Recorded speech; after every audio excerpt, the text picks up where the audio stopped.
नमस्कार, आप देख रहे हैं पीके टाइम्स और मैं हूं अजय जाखड़। मध्य प्रदेश की राजनीति में एक बार फिर से पूर्व मंत्री और वरिष्ठ भाजपा नेता कमल पटेल सुर्खियों में है। उन्होंने मुख्यमंत्री डॉक्टर मोहन यादव को पत्र लिखकर आगामी 2 सितंबर को तेजादशमी पर्व पर पूरे प्रदेश में राजकीय अवकाश घोषित करने की मांग की है।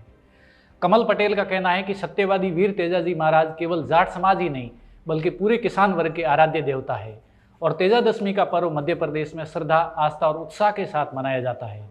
ऐसे में सभी समाज के लोगों को इस दिन अवकाश मिलना चाहिए ताकि वे पर्व में शामिल होकर श्रद्धापूर्वक तेजाजी महाराज की आराधना कर सके। तेजादशमी का पर्व राजस्थान, गुजरात, हरियाणा, उत्तर प्रदेश और मध्य प्रदेश के किसान समुदाय में गहरी आस्था से जुड़ा हुआ है। राजस्थान में इस दिन राजकीय अवकाश घोषित होता है और करनाल, नागौर तथा सुरसुरा, अजमेर जैसे धामों पर लाखों श्रद्धालु जुटते हैं। तेजाजी महाराज को लोक देवता के साथ साथ भगवान शिव का 11वां अवतार माना जाता है। उनकी लोक कथा में सत्य, निष्ठा और वचनबद्धता का अनोखा उदाहरण देखने को मिलता है। जब उन्होंने गायों की रक्षा के बाद घायल अवस्था में भी नाग को दिया हुआ वचन निभाया और अपनी जीभ पर डसवाकर प्राण त्याग दिए। इसी सत्य और बलिदान ने उन्हें किसानों को आराध्य देवता बना दिया। राजनीतिक नजरिए से देखें तो कमल पटेल की यह पहल भी अहम है। वे हरदा से 5 बार विधायक और 3 बार मंत्री रह चुके हैं। कृषि, राजस्व और धार्मिक न्यास जैसे विभागों का जिम्मा संभाल चुके पटेल पिछले विधानसभा चुनाव 2023 में बेहद करीबी अंतर से हार गए थे।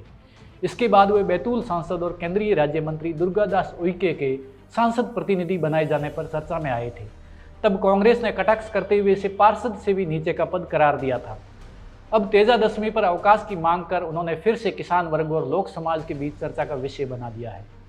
दरअसल मध्य प्रदेश में अब तक तेजादशमी पर सरकारी अवकाश घोषित नहीं होता था, जबकि राजस्थान सरकार इसे राजकीय अवकाश की सूची में शामिल कर चुकी है।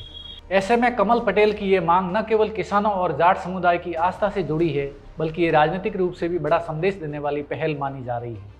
किसान समुदाय और तेजाजी के भक्त इसे स्वागत योग्य कदम मान रहे हैं और कह रहे हैं कि अन्य नेताओं को भी लोक देवताओं की आस्था का सम्मान करते हुए इसी तरह की पहल करनी चाहिए।